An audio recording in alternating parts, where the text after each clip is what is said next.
Okay, so today we're diving into the world of Kevin Mitnick, Kevin Mitnick, yeah. the world's most wanted hacker. Wow. World's Most Wanted Hacker. That's a big title. It is a big title, and we're doing it through the lens of his autobiography, Ghost in the Wires, which I highly recommend. Yeah. It's a really fascinating read. And, you might think going into this, oh, this is just another tech story, but it's really not. Yeah. It's really about, I think, the intersection of curiosity, ambition. Yeah, I agree. And deception. Yeah, absolutely. There's a kind of shadowy art of deception in there. Yeah. It's fascinating how his story, it kind of goes beyond just ones and zeros. Right. And it really highlights that human element of hacking, right? Yes. And how it evolved from these almost, harmless beginnings in a way to this complex world of cybersecurity we know today, right? Right, exactly. And to really understand Mitnick, we kind of have to go back to his roots. Okay, yeah. I mean, his fascination with technology didn't just start with computers, right? Oh, absolutely not. No, you're right. He was captivated by magic as a kid. Yeah. Especially, especially how it played with, illusions and how it played with perception and how you could, with a simple trick or something, you could make people believe in something that wasn't real. And he loved that. So even early on, there's this interest in bending reality, which is kind of a thought-provoking thing when you think about it, because in a way, that's kind of what hacking is too, right? I think so, yeah. It's creating this illusion Yeah, to bypass security measures and gain access to something you shouldn't. exactly, yeah. Yeah. And it makes you wonder, what can you, as our listener, take away from this? Maybe it's a heightened awareness of how easily our own perceptions can be manipulated, even in everyday life. Right. That's a great point. It's very easy to think, oh, no, I would never, I'm not going to fall for that. Right. But I think Mitnick's story, really highlights those vulnerabilities are there in all of us. They are there. But let's talk about how this fascination with illusion translates into actual hacking. And Mitnick describes this pivotal moment where he figures out how to punch his own bus transfers Oh, right, yeah, yeah. as a kid. As a kid, yeah. And, well, it seems like a harmless prank, right? Yeah, It, yeah. it demonstrates that early ingenuity. Yeah. And that drive to kind of deconstruct a system, no matter how simple, to understand how to manipulate it. Right. And that drive, as we see throughout the book, becomes this defining characteristic of his later hacks. Yeah, it really does. And that drive to deconstruct systems takes him straight to the world of phone phreaking, Yes. hacking before computers were even really a thing. Right. Basically, teenagers like Mitnick figuring out how to make free long-distance calls Oh, yeah. by messing with the phone system. Exactly. Yeah. Exactly. And it was a way for, tech-savvy kids to kind of explore and experiment and push the limits of what was possible with technology, almost like, pioneers of this new digital frontier. Yeah. Right. And Mitnick wasn't just messing around. I mean, he aced the ham radio exam as Yeah. a teenager. Wow. But there's this bookstore he mentions that kind of becomes this haven for him. Okay. What did he find there that kind of fueled his hacking? Well, it became this gold mine of information about surveillance techniques, and information gathering, basically anything that could teach him about how to obtain information, both legally and, let's say, through more creative means. Right. So he's got this foundation of deception from magic. Right. He's got the technical skills from phone phreaking. Right. And now he's arming himself with all this knowledge from these books. I Right. mean, was it inevitable that he was going to cross the line? Well, I think his curiosity and his ambition definitely led him down a, well, we could say, legally ambiguous path. Right. He starts with those relatively harmless pranks, like that hilarious story about him messing with the drive-through speaker system using a Hindi accent. Oh, Yeah. yeah. To confuse the customers. Yeah. Yeah, I mean, that story just really shows his playful side. Yeah, it does. But it seems those pranks gradually escalate, don't they? They do. Yeah. Yeah, they do. He starts stealing phone company manuals, which is definitely a step up Right. from messing with drive-thrusts. Yeah. But even as his actions become more serious, his motivation, at least at this point, still seems rooted in this curiosity Right. and this thrill of the challenge, not malice. Yeah. It's almost as if he's trying to unravel a puzzle rather than intentionally harm anyone. Right, right. It's more about the puzzle itself Yeah, than the outcome. exactly. But as they say, there's a fine line between curiosity and, well, breaking the law. Yeah. And Mitnick crosses that line pretty early on, having his first run-in with the FBI Yeah. as a teenager. As a teenager, wow. And this was the early days of computer hacking. Right, yeah. So it sounds like even the authorities were caught a little off guard. They were playing catch up, weren't they? I mean, law enforcement struggled to keep pace with how rapidly technology was evolving. Mm-hmm. And it created this gray area. Yeah. And Mitnick, among those other early hackers, were operating in that space. And he was already becoming quite adept at exploiting those gray areas, even using social engineering, right? Right. To trick people into revealing sensitive information. Yes. Social engineering, basically the art of manipulating people into giving up information they shouldn't. It's about building rapport, establishing trust, and then leveraging that trust to get passwords, access codes, whatever the hacker needs. Yeah. And Mitnick was a master at this. Wow. One example from the book that really struck me was how he impersonated a phone company employee to get a company manager's phone number. Oh, wow. He understood human psychology and organizational structures so well that he could talk his way into almost anything. Wow. It is scary how effective that can be. It is. And then there's a story about him getting his hands on the Cosmos directory, which was like the holy grail, I guess, for phone freakers. Right, right. What was so special about this directory? It was essentially a master key to the phone system. It had dial-up numbers for every wire center in Southern California. Yeah. And, this gave Mitnick an incredible amount of control. He could manipulate phone lines, create new numbers, disconnect existing ones.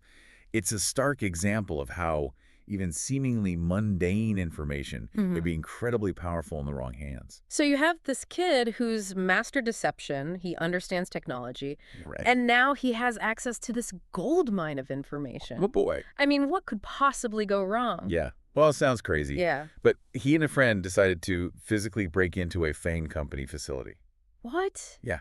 Really? They were after those coveted technical manuals, Wow. and they almost pulled it off. Wow. But the pressure of trying to return the stolen manuals without getting caught Right. got to them, and they ended up abandoning them, Oh, no. which led straight to Mitnick's arrest. Oh, wow. So it's like a real-world consequence I know. Well, to a digital crime, in a way. exactly. It's a good reminder that you can't just hit undo in real life. No, you can't. So this first arrest, did it scare him straight? Or did it make him, like, double down on his hacking? It's interesting because it seems like it did both. Really? On one hand, he experienced the very real consequences of his actions. Yeah. Juvenile detention, legal repercussions. I mean, it was serious stuff. Right. But I think that those experiences also exposed him to kind of a darker side of the system. Yeah. And it's like it fueled this desire to outsmart everyone, to prove he was always a step ahead. Yeah, and he didn't just survive juvenile detention, he hacked it. Literally. Literally, yeah. Oh, wow. He studied the California Youth Authority's procedural manuals, Wow. looking for loopholes in the system itself. Oh, that's so Mitnick. Right. He was constantly looking for those ways to, turn a disadvantage into an advantage. Right. And, it's during this time that his focus kind of shifts more towards computer systems, Okay. specifically those running the VMS operating system. Okay. And him and his hacking partner, Lenny, they even developed, these sophisticated patches that allowed them to gain unauthorized access. I mean, So he's really upping his game Yeah. at this point. yeah, he's not messing around anymore. And the stakes get higher from here, right? Because this is where he hacks into the Digital Equipment Corporation, DEC, Right. and makes off with their valuable source code. Yes, this is where things get really serious. I mean, it wasn't just about pranks anymore. Right. Mitnick's actions attracted the attention of law enforcement, the media. I mean, he Yeah. became almost this mythical figure, Right. a hacker who could seemingly penetrate any system. Right, and the book goes into this like really intense period where Mitnick's facing these like serious charges, Yeah. possible prison time. He even talks about being in solitary confinement. I know, right? Labeled a threat to national security, they accused him of hacking into the National Security Agency. Which we later find out wasn't true. Wasn't even true. Yeah. But it's such a crucial part of the story, though, because it shows the immense pressure he was under. Oh, absolutely. I mean, his account of solitary confinement it's intense. Yeah. The isolation, the sensory deprivation. I mean, he talks about like the fear of losing his Yeah, mind. it's a powerful reminder Yeah. how high the stakes can get Yeah. in this world. But even facing all that, Mitnick doesn't lose that curiosity, that drive to kind of push the boundaries. Of course not. He even hacks his way out of solitary confinement. Right. I mean, only Kevin Mitnick. I know. He tricks a guard into connecting him to a phone line that wasn't on his approved list, Wow. so he could call his girlfriend Bonnie. Oh, wow. That's pure Mitnick. I know, right? Thinking outside the box, finding a workaround in the most restrictive environment. Wow. It's incredible. And speaking of Bonnie, their relationship adds another kind of layer to this story. It does. You can tell she was incredibly important to him, Yes. offering him support during some of his most challenging times. She was. She was there for him a lot. But Yeah. it was a complicated relationship. Right. Inevitably. I mean, it was affected by his hacking, that's for sure. Yeah. That constant pursuit of knowledge, Yeah. always looking over his shoulder, the fear of getting caught, it took its toll. Of course. And they eventually separated. It's sad, but I guess it just goes to show even, brilliant minds can get consumed by their passions. Yeah. Sometimes, at the expense of their personal lives. Yeah, that's true. And for Mitnick, that passion, that drive to hack, it proves too strong to resist. It's showing. Even after serving time for the DEC hack. Right. I mean, he even compares it to like an addiction in the book. And like any addiction, it leads him down a darker path. Oh. Yeah, and this is where he develops even more advanced hacking techniques. Like what? Like cloning cell phone numbers What? to make himself untraceable. Wow. So he could communicate securely and continue his activities without being detected. I mean, Wow. He's going underground Yeah. at this point. yeah, he's going deep. But that new level of secrecy also kind of draws him deeper into this world of paranoia and suspicion. Yeah. I mean, the line between like curiosity and kind of dangerous obsession becomes even more blurred. More blurred, yeah. Yeah.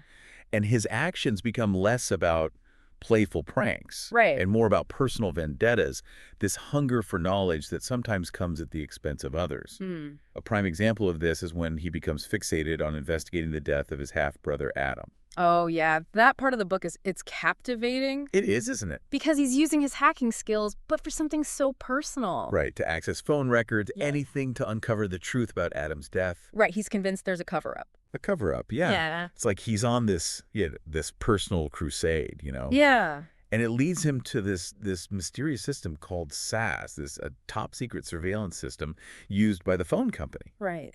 And he's convinced it holds the key to solving the mystery of his brother's death. So this SAS system becomes both a target and a tool for him. Exactly. Uh-huh. I mean, he uses his social engineering skills to gain access. Wow. And then he starts exploiting its vulnerabilities. Wow. Even using it to monitor his own father's phone lines because he's convinced the FBI is watching him, Wow, that paranoia, Oh. the feeling of always being watched, Yeah, it's like it pushes him to take even bigger risks. it does. Yeah. He becomes increasingly isolated, relying solely on his technical skills to stay ahead of the authorities and maintain a sense of control over his life. But as we know, no one can outrun the past forever. It's interesting, though, right? Because that paranoia about being watched, it wasn't entirely unfounded. Right. He was on someone's radar, though, not necessarily who he suspected. Right. He ends up entangled with this other hacker, Eric Heinz, Oh, yeah. who claims to have all this inside knowledge of law enforcement and intelligence agencies. This is where it gets really interesting. Yeah, it's like something out of a spy movie almost. But Mitnick's skeptical though, right? Of course, he's always skeptical. Yeah. He suspects Heinz might actually be an informant for the FBI. Oh, wow. So instead of just letting it go, he uses his hacking skills to launch his own investigation into Heinz's true identity. Right. It becomes this like high stakes game of cat and mouse with Mitnick and Heinz trying to outmaneuver each other. It's pretty wild. Yeah. So how does Mitnick go about like investigating another hacker? Like what tools is he using? Everything. I mean, phone records, credit reports, utility bills, you name it. Yeah. Mitnick was a master at, finding and connecting the dots that most people wouldn't even know existed. And his investigation uncovers this web of aliases, fake identities, even a link to a deceased person. Oh. Yeah. Mitnick starts to believe that Heinz is living under a stolen identity. I mean, it's incredible detective work. Hmm. And it just shows how meticulous he was. And all this is going on while he's still evading authorities, Oh, no. constantly moving and changing identities. Right. And on top of all that, he's still hacking into highly secure systems. It's unbelievable how he managed to juggle all of that. He was incredibly resourceful and driven, that's for sure. Yeah. But his actions, no matter how impressive, they made him a prime target. Yeah. The authorities were more determined than ever to catch him. And they brought in some serious firepower. This is where Satomu Shimomura comes into the picture. Exactly. This computer security expert who becomes obsessed with catching Mitnick. Yeah, Shimomura teams up with the FBI. Yeah. And they use, their combined expertise to try and track Mitnick's every move. It's like this clash of the titans. A battle of wits between these two, brilliant minds, each one trying to outsmart the other. Mhm. And this is the part of the book that really digs into the technical side of things, too, showing how they use their knowledge of systems and code to try and outmaneuver each other. And as we know, this intense pursuit culminates in Mitnick's capture in 1995. Yeah, it marked the end of an era. Yeah. The media painted him as this criminal mastermind, a threat to national security. He faced serious charges, the possibility of spending a long time behind bars. Yeah. And Mitnick's story became this cautionary tale about how even the most skilled hackers can't outrun the law forever. Right, right. But it's not the end of his story. And I think that's what's so remarkable is how he used that experience to turn his life around. It's true. After serving his sentence, Mitnick completely reinvented himself. He took all that knowledge, all that experience, and became a successful security consultant, Yeah. advising companies on how to protect themselves from the very techniques that he used to exploit them. Talk about turning your life around, right? I know. It's incredible. I mean, his story, it really is a reminder that the digital world, for all its complexities, it's ultimately a reflection of our own human nature. It's a world of curiosity, ambition, and that constant struggle between right and wrong. And it makes you wonder, in this digital age that we live in, how do we balance our own curiosity and ambition with responsibility? That's such a good question. How do we protect ourselves in a world where the lines between those things can be so blurry? Mm-hmm. It's a lot to think about. It is. It is a lot to think about. And Mitnick's story, I mean, it really is this wild ride through the evolution of hacking and a glimpse into the mind of someone who lived on the forefront of it all. He was there. He was there. And on that note, I think we'll wrap up this deep dive into the captivating and complex story of Kevin Mitnick, the world's most wanted hacker.